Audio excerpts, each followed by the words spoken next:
Hi guys, I'm Ellie. Welcome to TeatimeandBooks.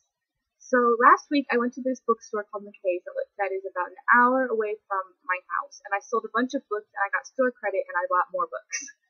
So I'm going to be hauling those books for you so you can see the ones that I got and you can look forward to some of those reviews. The first book that I got is The Angel of Death.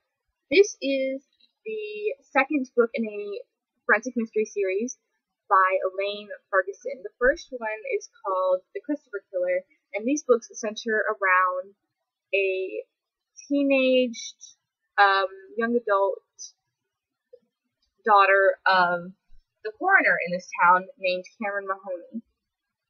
And these books are not very popular, so I'm always super happy when I find them somewhere, because I cannot find them anywhere except online, and I don't like to order books online.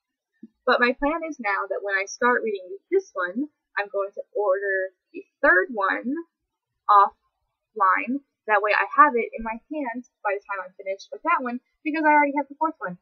So then I will have the whole series, and I will be super happy because I will get to marathon the last 3 books in this series. Because I read this one, the first one, The Christopher Killer, 2 years ago. And I haven't been able to continue the series. So now that I have 3 out of 4 books in the series, I'm super happy. Alright, the next book that I got from the bookstore is It's Kind of a Funny Story by Ned Vizzini. Now, this is a contemporary book, but it is a serious contemporary book. It's not a lighthearted, funny one, as far as I know. It deals with some dark issues, but I'm still super excited to read it. It's been described as a book about depression that is not in the least bit depressing, so that's pretty cool.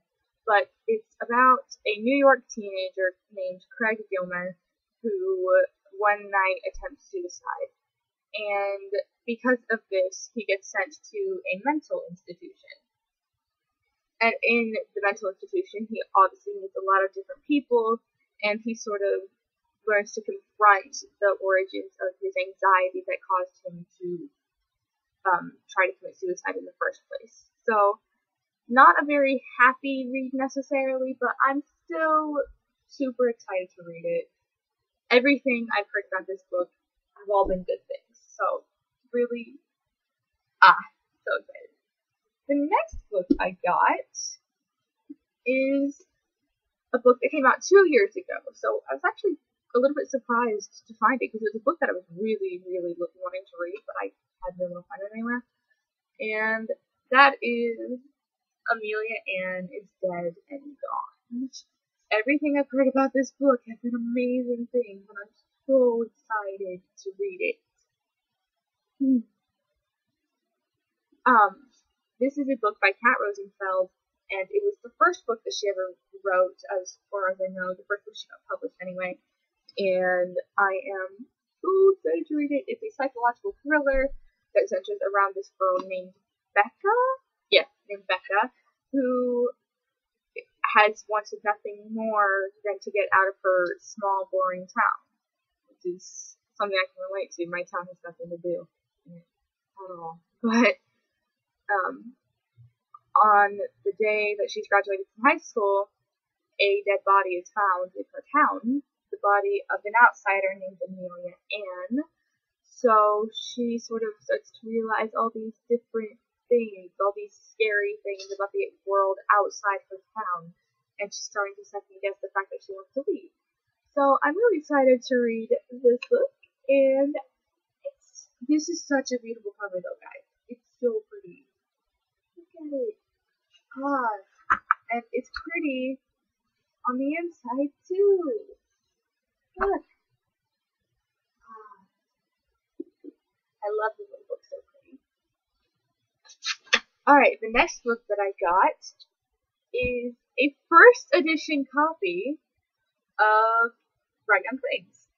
Now, I have not read this book. I've not read any of Anna Godberson's books, who is the author of this, obviously. But everything I've heard has been good things, and I really wanted to read one of the books. So when I found this, I was super happy because it's hardcover and pretty, and first edition, and the only thing wrong with it is that it has this giant Sharpie mark on the bottom. Why would someone do that? Why? I don't get it. But nonetheless, I'm really happy I got this because it is about these three girls named Letty, Cordelia, and Astrid, and it takes place in the roaring 20s.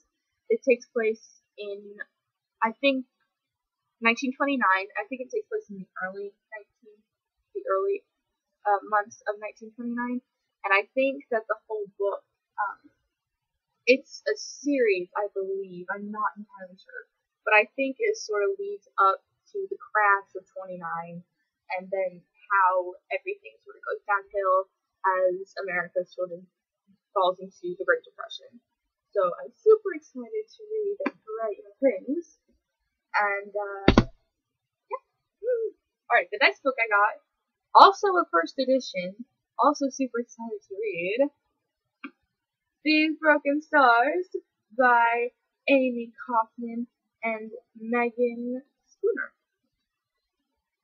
And, but just first, before I get into this book, this cover though, it's so pretty. Look, her dress is so big it goes onto the back of the book, guys. Look at that. Anyway, I read the write-up on this, and really the best way that it can be described is the way that I've heard everyone else describe it, but literally it's so perfect. Titanic in space. So if you got a better description for that, put it in the comments so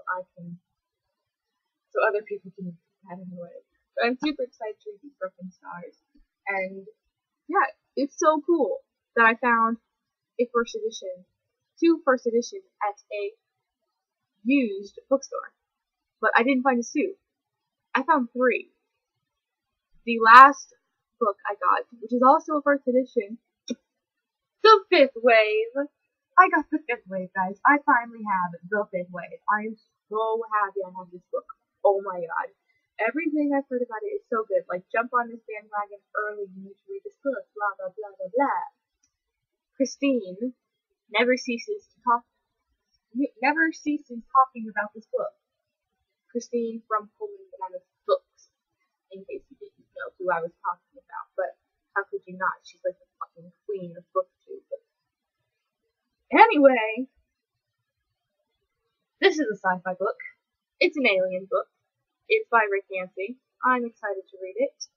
And yeah, but okay, let's just say this one more time. I found three first edition books at a used bookstore. When has that ever happened in the history of ever? I don't know.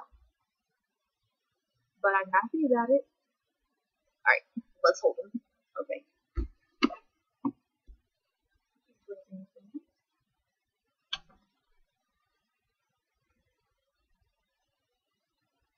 Promise I'm getting all of them.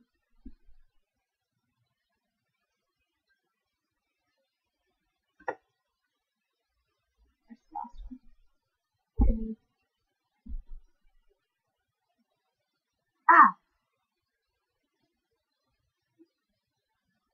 These are all the books I got last week, and I'm so excited to read them. So, what do you guys think I should read first? I'm currently reading the Psychic Book of Deliverance Dane, and when I finish that, I'm going to read Witch and Wizard by James Patterson. But after that, I'm reading one of these. So, what do you guys think I should read first? Leave it in the comments below, and I will figure it out. Yay! Bye, guys!